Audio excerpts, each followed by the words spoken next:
तो अभी मैं मेरी फाइल ऑर्गेनाइज कर रही थी एंड मुझे मेरी स्कूल और कॉलेज की मार्कशीट मिली and just look at this, there is a 90% score, 10 SPI, A plus A, and if you cannot see this then I will attach the screenshot.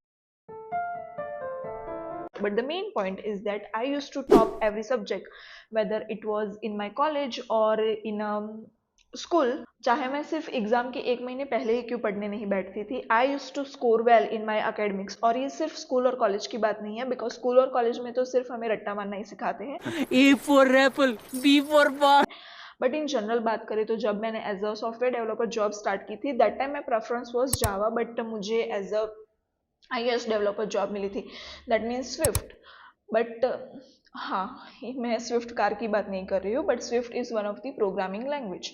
तो उस समय मुझे उस लैंग्वेज के बारे में 0% नॉलेज था, but with in 3 month I had learn that language and उसके बाद मैंने एक साथ 4 प्रोजेक्ट्स पे काम किया, because my manager was impress with my learning and faster adapting skills. तो हाँ, मैं बचपन से ही बहुत फास्ट लर्नर रही हूँ, बट ये एक नेचुरल प्रोसेस नहीं थी, बिकॉज मैं चीज़ों को सीखने के लिए कुछ ट्रिक्स एंड टिप्स है जो हमेशा से यूज़ करती आई हूँ, और मैं वो आज भी वो फॉलो करती हूँ। तो इस वीडियो में मैं वही ट्रिक्स और टिप्स आपके साथ शेयर करूँगी, ताकि आप एग्ज़ाम में अच्छे नंबर ला सके, चाहे वो स्कूल का एग्ज़ाम हो, कॉलेज का एग्ज़ाम हो, या फिर कोई कॉम्पिटिटिव एग्ज़ाम ही क्यों ना हो। और ये ट्रिक्स सिर्फ आपको एग्ज़ाम में पास कराने के लिए नहीं, बट इन जनरल अगर कुछ नई चीज़ें फास्ट सीखनी है तो उसमें भी हेल्प करेगी, whether it's a presentation or any speech or any language that you want to learn very quickly. So ya, let's get started. सो या, जैसे कि मैंने बताया कि जब भी मैं स्कूल या फिर कॉलेज की एग्ज़ाम के लिए पढ़ने बैठती थी, या फिर अभी भी जब भी मैं कुछ नई चीज़ें सीखती हूँ, लाइक अभी मैं जर्मन लैंग्वेज सीख रही हूँ, तो ये 4 स्टेप्स है जो मैं मस्ट फॉलो करती हूँ। सो ya, let's learn the art of learning and get into deeper. So the first step is concentration. तो जब भी आप एग्जाम के लिए पढ़ने बैठते हो या फिर कुछ नई चीज़ें सीखने के लिए बैठते हो, तो सबसे पहले जो डिस्ट्रैक्शन होता है, जैसे कि हमारा फ़ोन, तो उसे कहीं जाके रख दो, और social media application like Instagram, तो उस पर से पहले तो लॉग आउट कर दो। अब आप जो भी चीज़ें पढ़ रहे हो उसे ज़ोर ज़ोर से पढ़ो and point out each and everything that you are reading. इससे क्या होगा कि हमारे 4 सेंसेस एक्टिवेट हो जाएंगे। First is a verbal, second is hearing, third is visuals, and the last one is touch, so you can easily concentrate on the little things that you are reading. And after reading that topic for 10 to 15 minutes, now it's time for the second point. Now the second point is reflect. तो अभी तक जो आपने verbal form में पढ़ा है उसे return format में लेने का टाइम आ गया है, means to write that thing out. मतलब अभी तक जो आपने पढ़ा है उसे कहीं पेपर पे या फिर बुक में लिख दो, जितना भी आपको याद रहा है। या फिर अगर आप एग्जाम के लास्ट मोमेंट में पढ़ रहे हो, then what you can do is you can make a small 2 to 3 sentences around that topic, and you do not need to write the entire paragraph that you have read. So इससे क्या होगा कि exam के last moment में अगर आपको चीज़ें नहीं याद रहेगी, तो उस टाइम पे आपको ये नोट्स काम आएगी। और मैं क्या करती थी, जब भी मेरी एग्ज़ाम आती थी तो मैं स्केच नोट्स तैयार किया करती थी, लाइक दी अल्गोरिदम फॉर्मेट। मतलब कुछ चीज़ें हैं जो हम ड्राइंग के फॉर्मेट में स्केच कर सकते हैं, और स्पेसिफिक डेट्स है या फिर लोकेशन है तो हम उसे पॉइंट आउट कर सकते हैं। और इसका एक रीज़न भी है, मतलब आप गाने सुनते हो तो आप अगर लिरिक्स को विजुअल्स के साथ देखोगे तो आपको गाने इजीली याद रह जाएंगे। तो स्केच नोट्स भी इसी तरह काम करती है। और अगर मैं दूसरे एग्जाम्पल की बात करूँ तो हमारे इंजीनियरिंग के 3rd सेमेस्टर में एक सब्जेक्ट आता था ऑपरेटिंग सिस्टम करके, और उसमें एक क्वेश्चन रहता था, what are the different states of the operating system and how it works. तो इसमें ये जो डायग्राम है वही इनफ रहता था, और हमें पूरा पैराग्राफ रटने की ज़रूरत नहीं पड़ती थी। इस डायग्राम से ही आप 2 से 3 पेजेस का आंसर इजीली लिख सकते हो। So you have to remember that diagram only and not the entire paragraph and the entire theory. Now the third point is implement. अभी तक आपने जो कुछ भी पढ़ा उसे रिटर्न फॉर्मेट में लिख भी दिया, बट कुछ समय बाद आप उसे भूल जाओगे अगर आपको ये समझ में नहीं आएगा कि कितनी चीज़ें आपको याद रही और कितनी नहीं याद रही। तो इस टाइम काम आता है हमारा third point, that is to implement. अभी तक जो आपने चीज़ें पढ़ी और लिखी है उसे किसी को समझाओ, ताकि आपको भी समझ आए कि आपको अभी तक कितनी चीज़ें समझ में आई है और कितनी आपको अभी फिर से पढ़ने की ज़रूरत है। तो अगर मैं मेरी बात बात करूँ तो जैसे कि मैंने बताया कि जॉब में मैं स्विफ्ट लैंग्वेज सीख रही थी 3 महीने के लिए।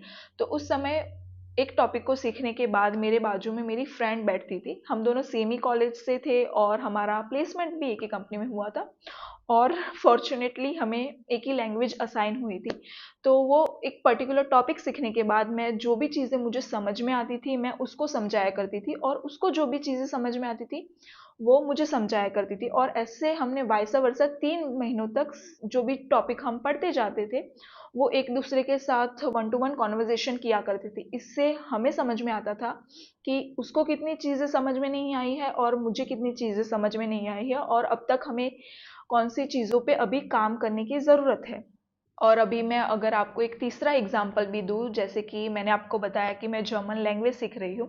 तो मैं जो रोज़ाना छोटे छोटे वर्ड सीखती हूँ या फिर छोटे छोटे सेंटेंसेस सीखती हूँ तो मैं क्या करती हूँ, मैंने जो भी चीज़ें सीखी वो अपने फ्रेंड्स को रैंडमली मैसेज कर दिया करती हूँ। लाइक अगर मैंने सीखा कि थैंक यू को जर्मन में डांके कहते हैं और अगर मुझे बोलना है दैट आई एम प्रियंका तो मैं ऐसे बोलूँगी दैट इश बिन प्रियंका।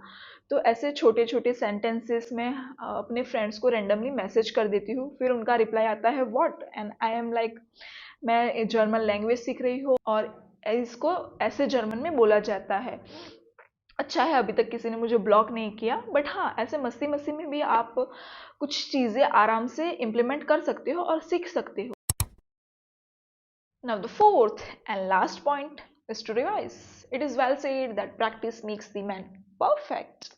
तो अगर आपने कुछ चीज़ें पढ़ ली बट उसे रिवाइज नहीं करोगे तो आप 1 महीने बाद या फिर कुछ दिनों बाद उसे भूल जाओगे। So it is very essential to revise that topic.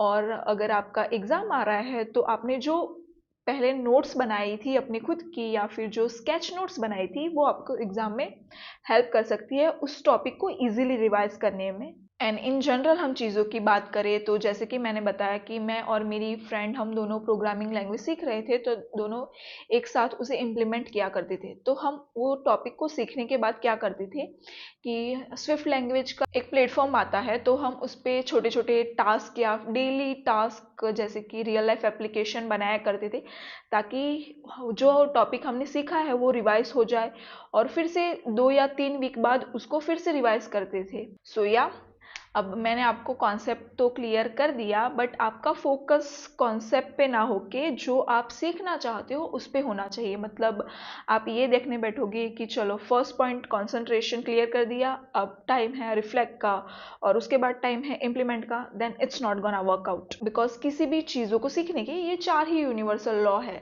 First is concentrate, second is reflect, third is implement and last one is revise. तो आपका पूरा ध्यान जो काम कर रहे हो उस पर और रिजल्ट पे होना चाहिए, ना कि आपने सारे कॉन्सेप्ट क्लियर किए कि नहीं उस पर होना चाहिए। सो या this is the all for this video. और ये चीज़ें आपको समझ में आई है कि नहीं आई है उसके लिए आपको मैं एक टास्क दे रही हूँ। तो मैंने इस 4 पॉइंट में बेसिकली क्या समझाया है उसे आप सिर्फ इजी वर्ड में कमेंट सेक्शन में लिख सकते हो। और अगर आपका एग्ज़ाम आ रहा है then wish you the all the best, rock the exam. और अगर आपका किसी फ्रेंड का भी एग्ज़ाम आ रहा है then share this video with your friends जिसको इस वीडियो की ज़रूरत है और अभी तक चैनल को सब्सक्राइब नहीं किया है then do hit the subscribe button. और अब मैं आऊँगी अगले संडे को नया वीडियो लेके जो होने वाला है how to beat procrastination. So stay tune. वो वीडियो आएगी at the usual timing that is the 7:30 PM। Until then, lots of love and wishes for whatever you are doing in life. See you soon.